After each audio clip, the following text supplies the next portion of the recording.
Bab 44.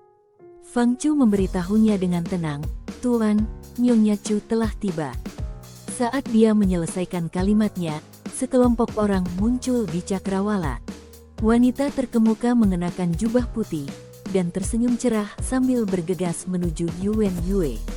"Nyonya." Mei Xiang awalnya duduk di atas batu, dan melihat Chu Qiao, dia langsung melompat kegirangan. Chu Qiao dengan cepat mencapai kelompok pertama. Saat dia menghentikan kudanya, dia melompat turun dan berpelukan dengan Mei Xiang. Mei Xiang menangis sambil berkata, "Nyonya, saya pikir Anda berbohong dan tidak akan datang." Jingjing, Pingan, dan yang lainnya dengan senang hati menghampiri saat Chu Qiao bertanya tentang pengalaman mereka. Pingan bahkan menguraikan pertempuran waktu itu dengan banyak detail, tampaknya agak puas dengan penampilannya sendiri. He Xiao tidak memiliki keluarga, dan akibatnya dia tidak ingin tinggal di kerajaan Liang dan mengikuti Chu Qiao. Meskipun dia belum pernah bertemu Yue Qi sebelumnya, mereka berdua telah mendengar tentang reputasi satu sama lain, dan tak lama kemudian, mereka mengobrol. Satu-satunya pengecualian dalam adegan ini adalah Yuan Yue. Dengan wajah baja, dia dengan dingin menatap Chu Qiao, yang memeluk Mei Xiang, sambil mengatupkan giginya sampai sepertinya akan patah. Akhirnya, tatapan pembunuh itu mengganggu reuni gembira ini. Chu Qiao tersenyum sambil mendekat. Saat Yuan Yue bergerak, dia segera mengangkat tangannya dan berteriak, "Aku menyerah. Ini akan menjadi yang terakhir kalinya. Aku berjanji." Yuan Yue ingin memukulnya untuk memastikan dia mengingat pelajaran ini. Tapi setelah mengangkat tangannya sebentar, dia bingung di mana harus memukulnya. Melihat bagaimana Chu Qiao hanya meringkuk dan menunggu Yuan Yue untuk memukulnya, Yuan Yue merasa agak frustrasi dan berteriak, "Kenapa kamu tidak mencoba menghalangiku?" Chu Qiao membuka matanya, dan cemberut, dia terlihat agak menyedihkan saat dia menjelaskan, "Aku benar-benar mencoba untuk meminta maaf." "Kamu tahu bahwa kamu harus meminta maaf?" Yuan Yue memandangnya dari sudut matanya. Mengabaikan pandangan geli dari bawahan di sekitarnya, dia mengulurkan tangan dan mencubit wajah kurus Chu Qiao sambil bertanya dengan tegas, "Apakah kamu tiba-tiba menjadi begitu pelupa sehingga kamu tidak membalas semua suratku?" "Aku tidak punya waktu." Chu Qiao mengerutkan kening saat dia mencoba menjelaskan. "Kamu tidak punya waktu untuk membalas, tetapi kamu punya waktu untuk membakar suratku." Chu Qiao terus berusaha mencari alasan. "Jika aku tidak berpura-pura begitu bertekad, Sun Di tidak akan pernah mempercayaiku.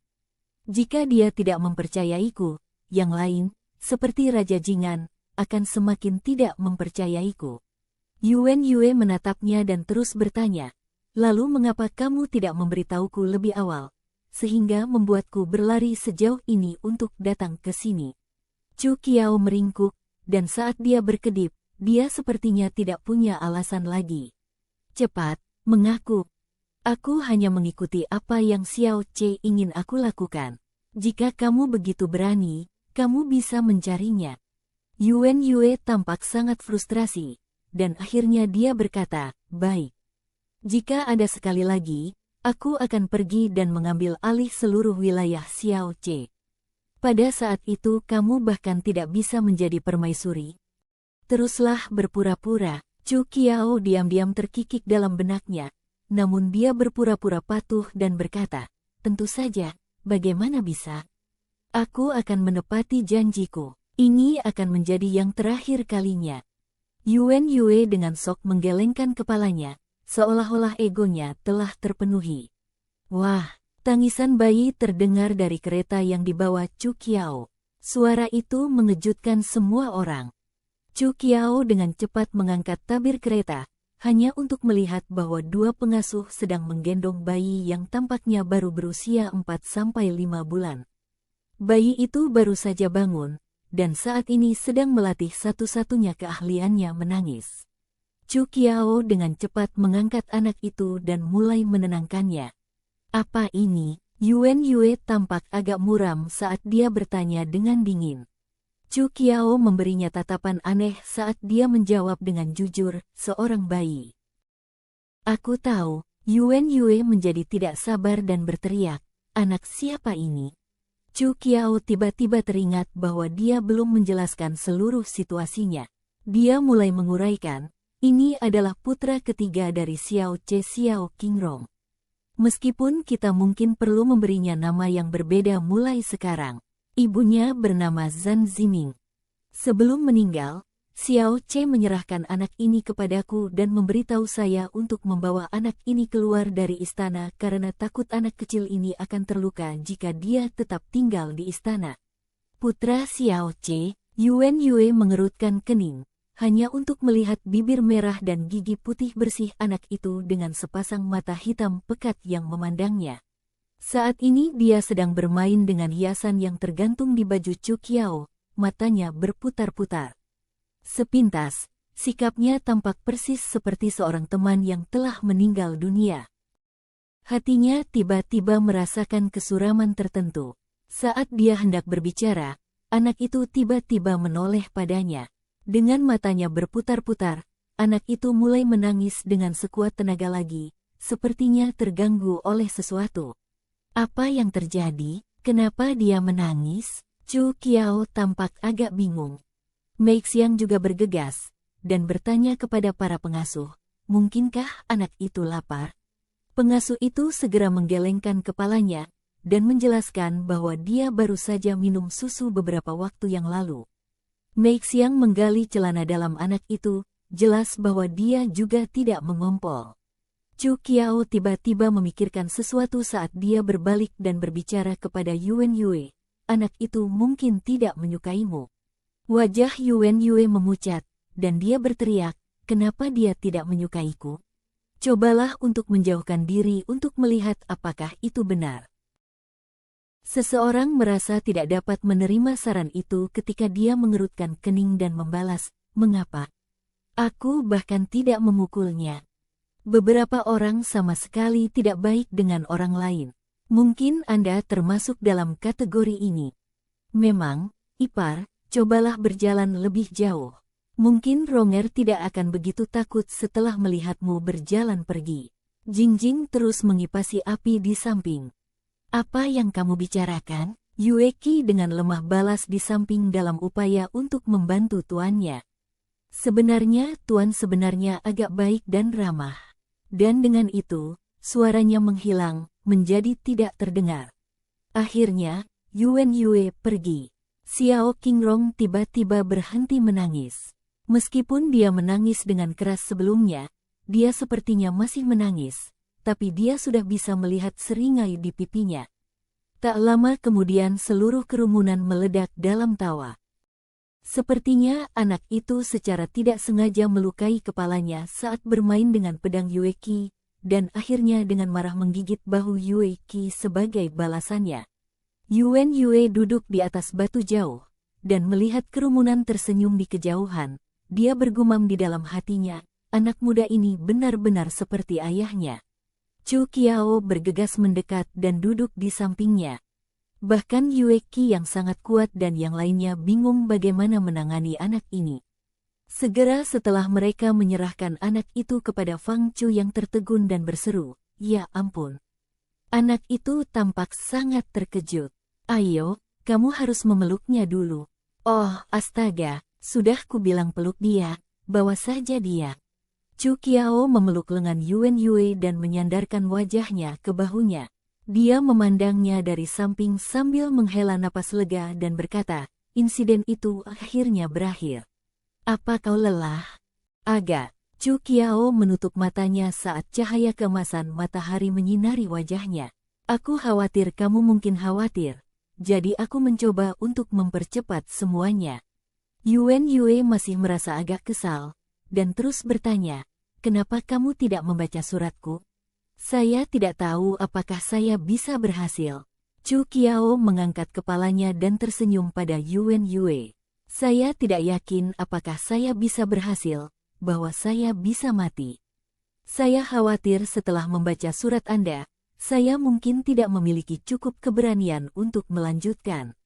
Chu Qiao tersenyum seperti bunga dengan cara yang sepertinya belum pernah dilihat Yuan Yue sebelumnya.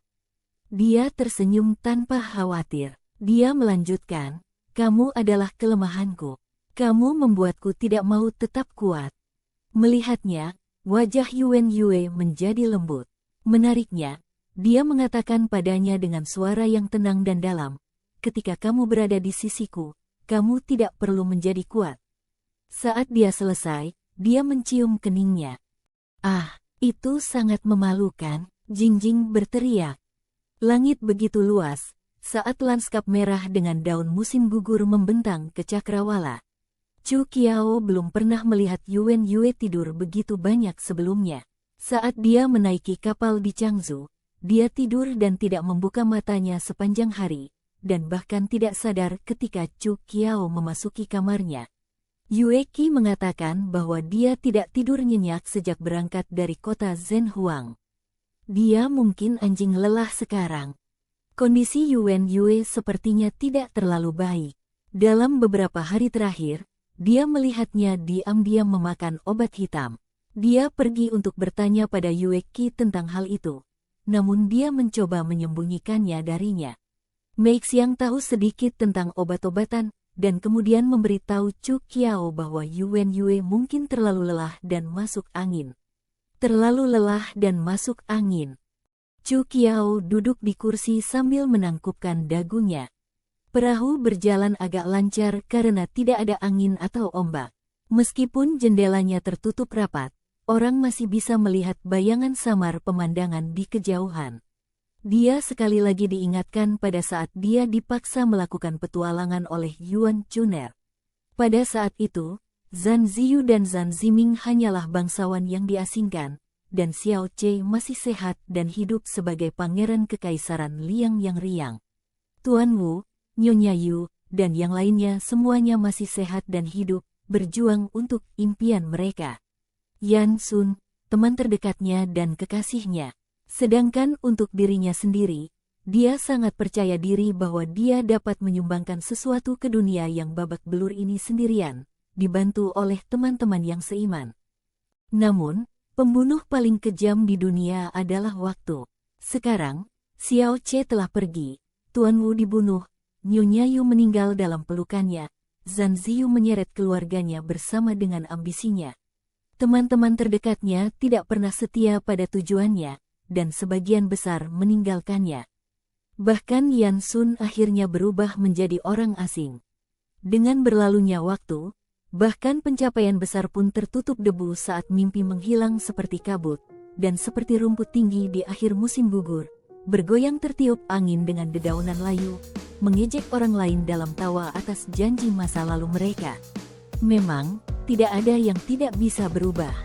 Bahkan dirinya sendiri, dapatkah dia mengatakan bahwa dia adalah orang yang sama? Memutar kepalanya perlahan, Yuan Yue sepertinya masih tertidur. Dia selalu menjadi orang yang keras kepala dan canggung.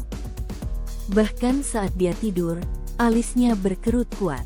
Dengan matanya yang biasanya dingin ditutupi oleh kelopak matanya, wajahnya yang tampan dan tegas tampak lebih jelas dari sebelumnya. Ada desas-desus bahwa orang-orang yang mirip dengannya itu dingin dan tanpa emosi. Namun, hanya dia yang begitu teguh dalam emosinya, dan berpegang teguh pada perasaannya begitu lama bahkan dia pun merasa kasihan padanya. Kekaisaran Liang lebih gelap dari yang diharapkan karena arus bawah menyapu tanpa bahaya yang diperingatkan sebelumnya. Itu agak berbeda dari konflik yang ditampilkan Kekaisaran Wei, dan sebagian besar dalam bentuk panah tak terlihat. Dibungkus dengan lapisan embel-embel dan dekorasi, panah tersembunyi itu bisa membunuh orang bahkan sebelum orang bisa menyadari si pembunuh. Pada akhirnya, dia dapat mengetahui bahwa bahkan kematian ayah Xiao Che disebabkan oleh ibu Xiao Che. Dia telah berulang kali mencoba membunuh kaisar dengan berbagai metode mulai dari racun hingga pembunuhan. Dalam prosesnya, dia hampir berhasil beberapa kali, namun kaisar tua selalu melepaskannya dan tidak mempublikasikan insiden tersebut. Kaisar tua juga agak marah, dan mengancam akan menyakiti Raja Luo dan keluarganya. Dia juga mencoba membangkitkan kecemburuannya dengan memberikan semua perhatiannya kepada wanita lain di harem. dan telah menahannya di bawah tahanan rumah berkali-kali. Namun, dia masih tidak bisa memenangkan hati nuraninya sendiri. Seiring bertambahnya usia, dia mengabaikan seluruh haremnya dan memberikan semua perhatiannya padanya sendirian.